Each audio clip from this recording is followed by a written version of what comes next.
क्या अच्छा क्या बुरा। कहते हैं कि दूसरों का भला करने से या फिर दूसरों के साथ अच्छा करने से हमारे साथ भी अच्छा ही होता है, लेकिन हम लोग इस बात को मानते नहीं। हमें लगता है कि हमारे साथ जो भी होता है वो पहले से ही किस्मत में लिखा जा चुका है, फिर चाहे हमें किसी का भला करने या फिर ना करें। हम ये बात भूल जाते हैं कि किस्मत का लिखा भी हमारे कर्मों से बदल सकता है, क्योंकि जो जैसा करता है वो कभी ना कभी वैसा ही पाता भी है। हमारी किस्मत में अगर बुरा होना लिखा होगा, लेकिन अगर हम उससे पहले ही किसी का अच्छे मन से भला कर दे तो हमारे साथ भी अच्छा ही होगा। इस बात को समझना हर व्यक्ति के लिए आसान नहीं है। जो इंसान कपटी होता है, जिसके मन में दूसरों के लिए सिर्फ मैल भरा होता है, वो ये बात कभी नहीं समझ सकता। लेकिन दूसरी तरफ वो इंसान जो अच्छा सोचता है, जिसे ऊपर वाले पर विश्वास होता है, वो इस बात हमेशा यकीन रखता है कि बुरी किस्मत को भी अच्छे कर्मों से बदला जा सकता है। ये कहानी एक राजा की है जो बहुत ही निर्दयी और घमंडी था। छोटी छोटी गलती होने पर भी वो लोगों को बहुत कठोर सजा देता।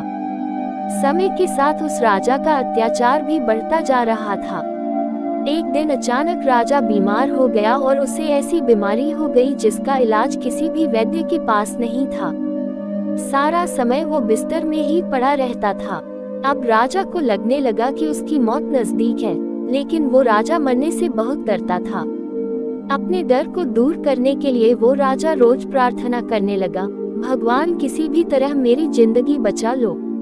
मैं लोगों के साथ बुरा व्यवहार करना छोड़ दूंगा और ना ही किसी को कठोर सजा दूंगा।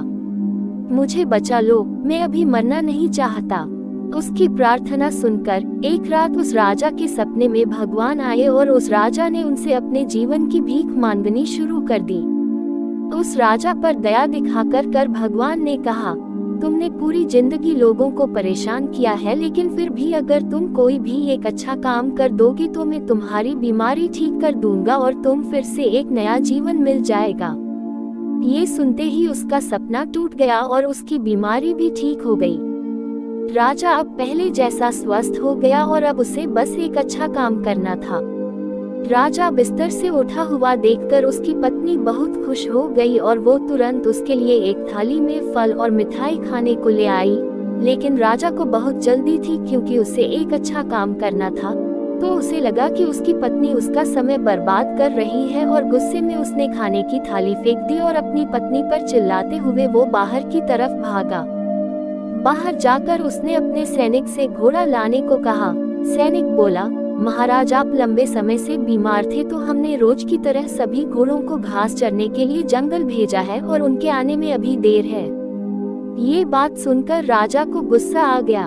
उसने अपने सैनिक को मौत की सजा सुना दी और गुस्से में पैदल ही महल से बाहर निकल गया। थोड़ा दूर पहुंचकर राजा ने एक व्यक्ति को भीख मांगते हुए देखा। राजा उस भिखारी के पास गया और उसे सोने चांदी के वो सभी जेवरात दे दिए जो उसने पहने थे, जिससे उस भिखारी की गरीबी दूर हो गई और राजा का एक अच्छा काम भी हो गया। राजा खुश होकर अपने महल में आया और चैन से सो गया। फिर से भगवान उसके सपने में आए और बोले, मैंने तुमसे एक अच्छा काम करने को कहा था, लेकिन तुमने उस एक काम को करने से पहले भी कई गलत काम कर दिए। पहले तो तुमने बिना वजह अपनी पत्नी को डांटा और फिर तुमने अपने सैनिक को बिना किसी गलती के मौत की सजा दे दी और अब तुम्हारी जान नहीं बच सकती। थोड़ी ही देर में राजा की मौत हो गई। हम सभी को अपनी जिंदगी की वैल्यू तब पता चलती है जब हमारी लाइफ में कोई मुसीबत आती है। जब तक सब कुछ सही चल रहा होता है उस वक्त हमें खुद पर घमंड होता है। उस वक्त हम किसी को अपने से ऊपर नहीं समझते और हमें लगता है कि जो कुछ है बस हम ही हैं।